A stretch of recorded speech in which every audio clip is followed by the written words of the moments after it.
Safe entertainment சேனலுக்கு உங்களை வரவேற்கிறோம். இன்றைக்கி நம்ம பார்க்க போகிறது என்னென்னா உப்பு உருண்டை. உப்பு உருண்டைக்கு தேவையான பொருட்கள் என்னென்னா அரிசி மாவு 2 அலகு அரிசியை ஊற வச்சு அதை அரைச்சி எடுத்துக்கணும். இது அரைக்கிறப்போ ரொம்ப மையாக அரைக்கக்கூடாது, கொஞ்சம் குறைன்னு நோய் வாட்டமாக அரைச்சி எடுத்துக்கணும். அதுக்கப்புறம் 4 பச்சை மிளகா, கொஞ்சம் இஞ்சி, 1/2 கப்பு தேங்காய், 1 கப்பு வெங்காயம். தாளிக்கிறதுக்கு கடுகு 1/2 ஸ்பூனு, உளுத்தம்பருப்பு 1/2 ஸ்பூனு, கடலைப்பருப்பு நீங்கள் நிறைய போட்டிங்கன்னா டேஸ்ட்டாக இருக்கும், அதனால் அது ஒரு 2 ஸ்பூன் எடுத்துங்க. அடுத்து கருவேப்பிலை. இப்போ ஒரு கடாய் எடுத்து அடுப்பில் வச்சுக்கோங்க. ஒரு 4 ஸ்பூன் எண்ணெய் ஊற்றுங்க. ஏன்னா மாவு வதக்கணும், அதனால் கொஞ்சம் எண்ணெய் கொஞ்சம் நிறைய ஊற்றிக்கணும்.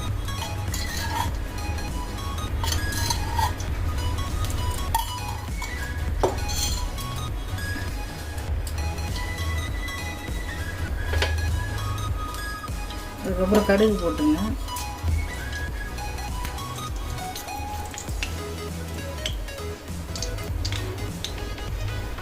கடுகு நல்லா பொரிஞ்சோடனே உளுத்தம்பருப்பு,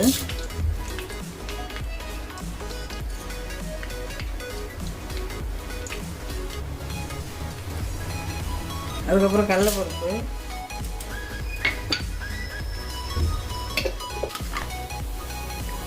கருவேப்பிலை கொஞ்சம் போட்டுங்க.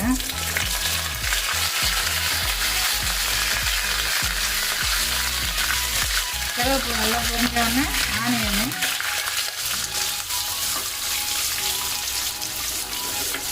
ஆனியன் போட்டு நல்லா வதக்கிங்க.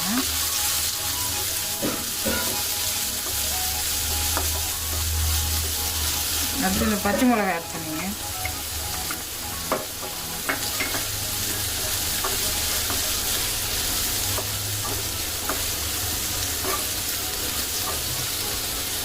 இஞ்சி,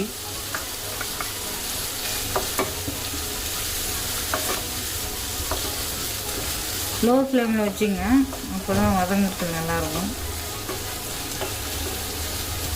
அடுத்து இந்த தேங்காய் துருவல்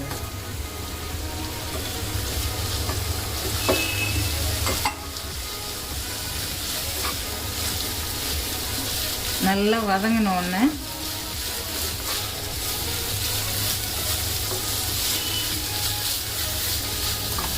நல்லா வதங்கிடுச்சு. இப்போ இந்த மாவை எடுத்து இதில் அப்படியே ஊற்றிடு.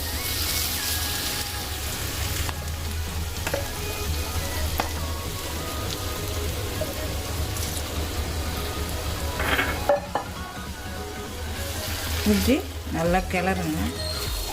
சிம்மில் வச்சுங்க, இல்லைன்னா தீஞ்சிரும்.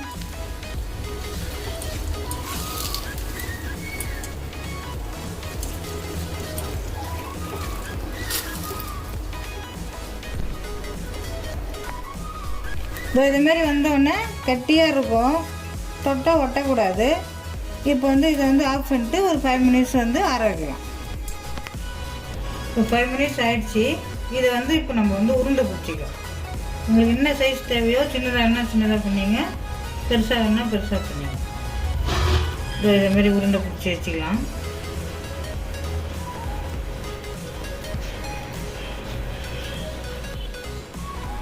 இப்போ உருண்டை பண்ணியாச்சு.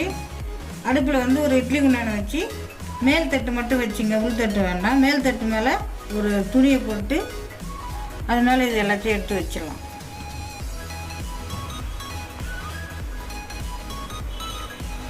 உருண்டை பிடிக்கிறப்ப ரொம்ப அரைச்சி பிடிக்கக்கூடாது, அப்புறம் ஆடாயிடும். லைட்டாக பிடிக்கணும். லைட்டாக பிடிச்சா தான் கொஞ்சம் சாஃப்டாக இருக்கும். இப்போ எல்லா உருண்டை வச்சாச்சு. இதை மூடி வச்சுட்டு ஒரு 15 மினிட்ஸ் வேகட்டாகும். இப்போ 15 நிமிஷம் ஆயிடுச்சு. இப்போ உருண்டை நல்லா வெந்துருச்சு. இதை எடுத்து இதில் வச்சுப்போம் நம்ம. இப்போ உருண்டை ரெடி. ஒரு சில குழந்தைங்க இட்லியே போர் அடிக்குது அப்படின்னுவாங்க.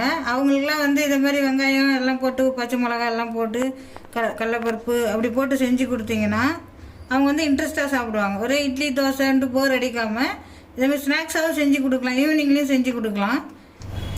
நிறைய பேர் இந்த உருண்டை சாப்பிட்டா வரல அப்படின்னு சொல்கிறாங்க. அதுக்கு என்ன பண்ணால் நம்ம மாவு கிளறப்போ ரொம்ப கிளறக்கூடாது, ரொம்ப ஹார்டாக ஆகிற வரைக்கும் கட்டியாக ஆகிற வரைக்கும் கிளறக்கூடாது. லைட்டாக கிளறினாலே போகும், ஏன்னா நம்ம வேக வைக்கிறோம் இல்லைங்களா, அதனால் லைட்டாக கிளறினா இது வந்து நல்லா சாஃப்டாக வரும். இப்போ பாருங்கள், நல்லா சாஃப்டாக இருக்கும். குழந்தைங்க வந்து நல்லா விரும்பி சாப்பிடுவாங்க. ஸ்நாக்ஸாக செஞ்சு கொடுங்க.